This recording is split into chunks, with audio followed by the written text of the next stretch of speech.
Bismillahirrahmanirrahim. Assalamualaikum warahmatullahi wabarakatuh. Waalaikumsalam warahmatullahi wabarakatuh. Alhamdulillahirrahmanirrahim. Wassalatu ala asrofil anbiya'i wal mursalin Sayyidina Muhammadin wa ala alihi wa sahbihi ajmain amma ba'du. Puji dan syukur mari kita panjatkan kehadirat Allah Subhanahu wa taala di mana oleh karunia-Nya kita di sini bisa berkumpul siang hari ini dengan keadaan sehat walafiat. Amin. Amin ya robbal alamin. Salawat serta salam semoga tercurah limpahkan ke junjungan kita semua Nabi Muhammad Sallallahu alaihi wasallam, kepada keluarganya, kepada sahabatnya, sekaligus kita semua umat muslim akhir zaman. Sebelum itu, aku mau cek ombak dulu nih, ya. Cek ombak dulu nih, gimana sih semangat kalian mau masuk ke materi ini, oke? 1, 2, 3. Jamaah. Oh, jamaah. Alhamdulillah. Kurang kenceng nih. Aku mau sekali lagi ya, oke? Satu lagi ya. Jamaah. Oh, jamaah. Alhamdulillah. Masya Allah, tabarakallah. Semoga semangat-semangat kalian semuanya tetap semangat menjalani hidup kalian semua ya. Oke, di sini perkenalkan nama saya Muhammad Farhan Faiz Mubarak. Saya Vkom 22 dan di sini saya akan memberikan sedikit pengetahuan saya mengenai suatu sholat sunnah yang dilaksanakan saat sepertiga malam. Sebelum itu teman-teman pada tahu nggak sholat sunnah itu ada apa aja? Sok, cepet. Sholat duha, apalagi? Qobliyah, sholat madiyah, apalagi? Tahiyatul masjid, sholat duha, sholat istihoroh, sholat istisqo, masih banyak lagi. Dan yang ini pahalanya lebih besar daripada yang lain ya, yaitu sholat sunnah tahajud yang dilaksanakan saat sepertiga malam. Nah, apa itu sholat tahajud? Oke, aku ulang lagi ya. Apa sih teman-teman sholat tahajud itu? Sholat yang dilaksanakan sepertiga malam. Betul, ada lagi? Sholat buat doain orang. Betul, doain orang siapa teh? Orang tua ya, orang tua bisa. Oke. Ya betul ya teman-teman. Jadi sholat tahajud itu adalah sholat sunnah yang dilakukan pada malam hari setelah seseorang terbangun dari tidurnya.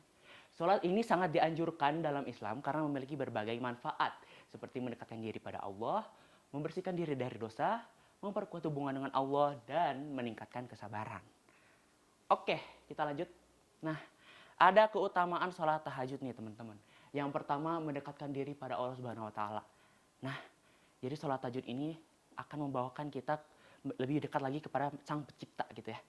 Jadi bila kalian yang ingin, ya Allah semoga nanti praktikum akhir simul kalian lancar, semoga aku lancar nilainya dapat nilai A. Nah, semoga kalian doanya pas sholat tahajud teman-teman ya, agar kalian bisa lebih dekat lagi dengan Allah. Lalu yang kedua ada menguatkan iman dan ketaatan. Nah, dengan kalian melakukan sholat tahajud ini, kalian sudah Kalian tuh sudah aku harus iman, aku harus taat kalau aku tuh Bismillah bisa konsisten untuk melaksanakan sholat tahajud ini ya. Oke, yang ketiga ada menenangkan hati dan jiwa. Seperti yang aku bilang tadi, ketika kalian sedang ada gundah gulana gitu ya, sedang aku pengen curhat gitu ya. Kalian curhat kepada Allah Subhanahu wa taala kayak, ya Allah semoga kedepannya aku bisa lancar, aku dapat IPK yang besar gitu. Nah, kalian bisa tuh. Nah, kan udah itu tuh hati kalian lebih tenang ya setelah kalian mengutarakan sifat itu.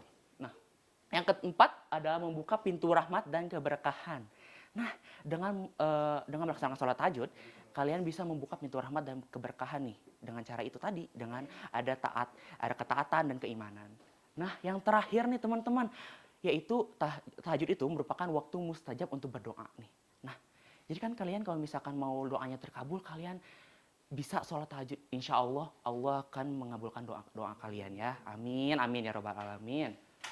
Nah, selanjutnya nih, Allah berfirman dalam Al-Quran surat Al-Isra ayat 79. A'udzubillahi minasyaitonirrajim. Bismillahirrahmanirrahim. Wa minal laili fatahajjad bihi nafilatan laka asa ayyab'atsaka rabbuka maqamam mahmuda. Shadaqallahul azim. Dari mana artinya pada sebagian malam lakukanlah sholat tahajud sebagai suatu ibadah tambahan bagimu. Mudah-mudahan Tuhanmu mengangkatmu ke tempat yang terpuji. Nah, kira-kira teman-teman ada yang tahu nggak inti dari ayat ini apa?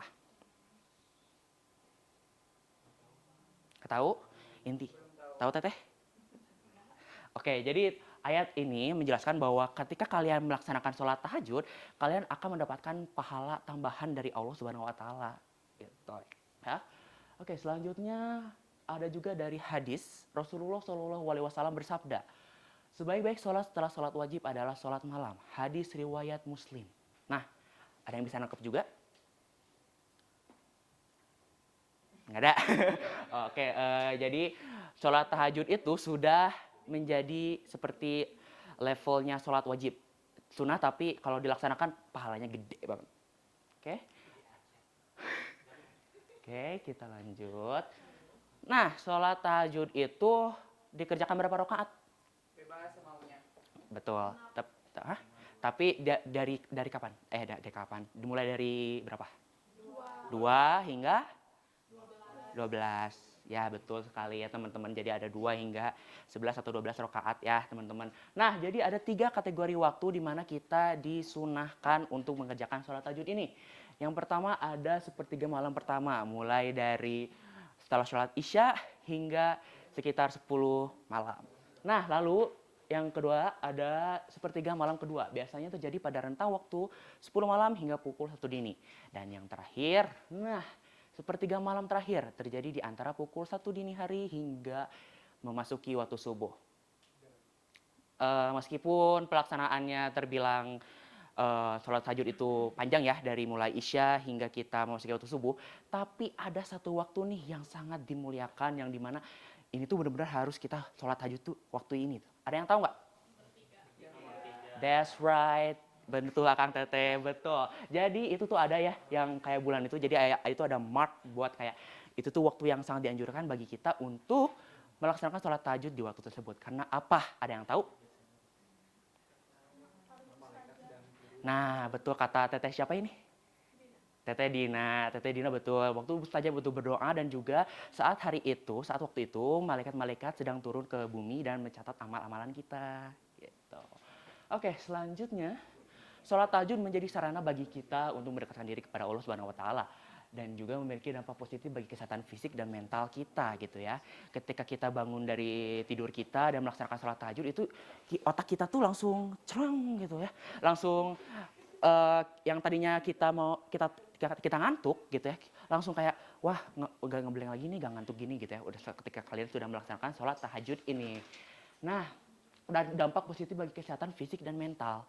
Bila kalian kebanyakan ya memendam beban sendiri gitu, dan kalian mungkin tidak dapat diutarakan kepada orang lain. Jadi maka kalian bisa saja dengan melaksanakan sholat tahajud ini dan berdoa kepada Allah Subhanahu wa taala agar doa itu terkabul.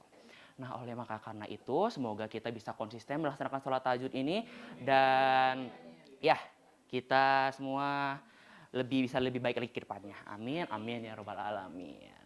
Nah, akhir kata dari ceramah saya, mohon maaf bila ada kesalahan. Wabillahi taufik walhidayah. Wassalamualaikum warahmatullahi wabarakatuh.